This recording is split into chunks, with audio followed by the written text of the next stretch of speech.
ये आरएसएस को अब डर सताने लगा है, क्योंकि उन्हें पता चल चुका है कि यह सरकार जो लंगड़ी सरकार है, बैसाखी पर टिकी हुई सरकार है, वह किसी भी वक्त कभी भी गिर सकती है। और जब गिरेगी तो जो कारनामा ये आरएसएस के गर्भ से निकला हुआ बीजेपी और उसके प्रमुख जो भाजपा के ही एक स्वयं सेवक के रूप में उभरे ये नरेंद्र दास मोदी जी, जो आज 35 सालों से गुजरात से लेकर के भारत पर जो राज किया और जिस ढंग से वे अपने विपक्षियों को दबाने का काम किए हैं, वे तमाम चीजों का विपक्ष भी, क्योंकि अब विपक्ष का भी आंख खुल चुका है, जो कि आप पहले के में देखते होंगे कि वह उस समय में इस ढंग की दमन नहीं होती है। लेकिन ये 10 सालों में जो अघोषित इमरजेंसी चलाई गई है, पूरे संसाधनों पर जो कब्जा किया गया है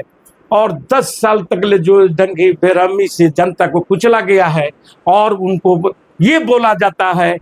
कि मैं तो 5 किलो अनाज देता हूं और 5 किलो अनाज के बदले में उनसे कितने टैक्स के रूप में वसूला जाता है, इस पर कभी भी ये लोग चर्चा नहीं करते हैं। और इन तमाम चीजों से आरएसएस की घबराहट भी जायज है। दोस्तों, भाजपा में चल रही सिर फुटबॉल के संबंध में बतलाने जा रहा हूं कि आखिर की उत्तर प्रदेश, महाराष्ट्र, हरियाणा, कर्नाटका में भाजपा की जो हार हुई है उसकी समीक्षा की जा रही है और उस समीक्षा बैठक में जुत्तम पैजम सब चल रहा है और भाजपा के पदाधिकारी आपस में एक दूसरे पर दोषारोपण करने में लगे हुए हैं और उसी कड़ी में अपने पूंजीपति मित्रों को इस ढंग से रेवड़ियां बांटे हैं कि 16 लाख करोड़ रुपया का उनका ऋण माफ कर दिया गया और चंद इलेक्टोरल बॉन्डों के। लेकिन इसी बीच जिस ढंग से आरएसएस के प्रमुख मोहन भागवत जी का जब बयान आता है और मोदी जी को नैतिक मूल्यों के बारे में जो बतला रहे हैं भागवत जी, और अभी झारखंड में जो रांची में प्रांतीय इनका सम्मेलन जो चला था आरएसएस का, और वहां पर आकर के जब ये बात को बोले हैं आप भागवत जी कि कुछ लोग, किसी पर का नाम तो नहीं लिए, लेकिन जो बोले हैं कि मानव से महामानव बनते हैं, यानी स्पाइडरमैन बोलिए या आप बोलिए, अभी बोल सकते हैं कि जो ह्यूमन आया था, जो मोदी जी पहले दिखाए भी थे अपने को, सुपरमैन भी जो दिखाना चाह रहे थे, जो शुरू के वक्तों में आप लोग देखे होंगे, यदि ध्यान करिएगा उनके टीवी वीडियो को देखिएगा, तो जो उस समय सुपरमैन की जो अपनी छवि बनाने का जो प्रयास किए थे, वो चीजों से जब उनको इससे भी मन नहीं भरा, मतलब ये भागवत जी का जो कहना है कि वो तो नाम नहीं लिए हैं किसी का भी, लेकिन वो जो बोल रहे थे कि जब सुपरमैन से भी लोगों का मन नहीं भरा तो वे देवता बनने गए, और जब यह पता चला कि देवता से भी बड़े भगवान होते हैं तो वो भगवान बनने का भी चेष्टा किए। और ऐसा किया गया कि वहां तक बोल दिया गया कि मैं जैविक है ही नहीं, मैं तो बायोजैविक हूं, बायोलॉजिकल हूं, यानी जो जन्म नहीं लेता है, जो नाश्वर नहीं होता है, यानी कि ऐसी ढंग की जो कुर्तियां गढ़ी गई है और समाज में ये ढंग के फैलाया गया है। और इस सारे चीजों को देखते हुए जनता ने उन्हें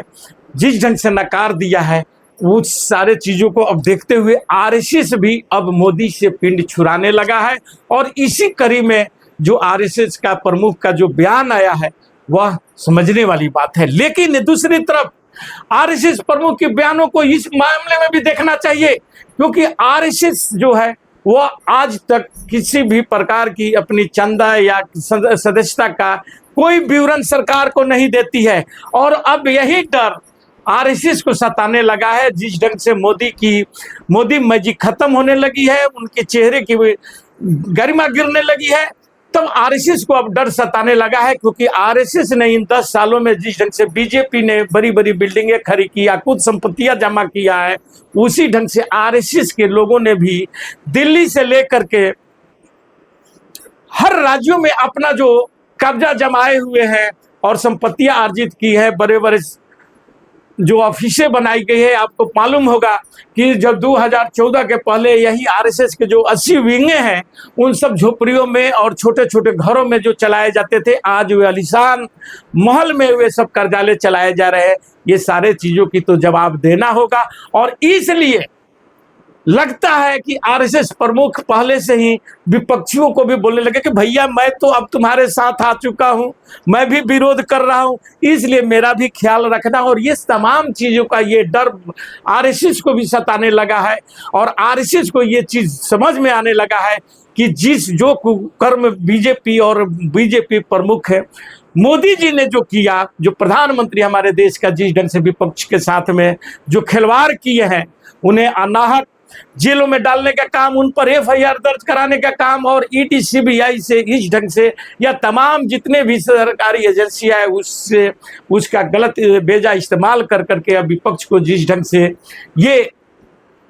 हनन करने का काम किए हैं, उससे भी ये आरएसएस को अब डर सताने लगा है, क्योंकि उन्हें पता चल चुका है कि यह सरकार जो लंगड़ी सरकार है, बैसाखी पर टिकी हुई सरकार है, वह किसी भी वक्त कभी भी गिर सकती है। और जब गिरेगी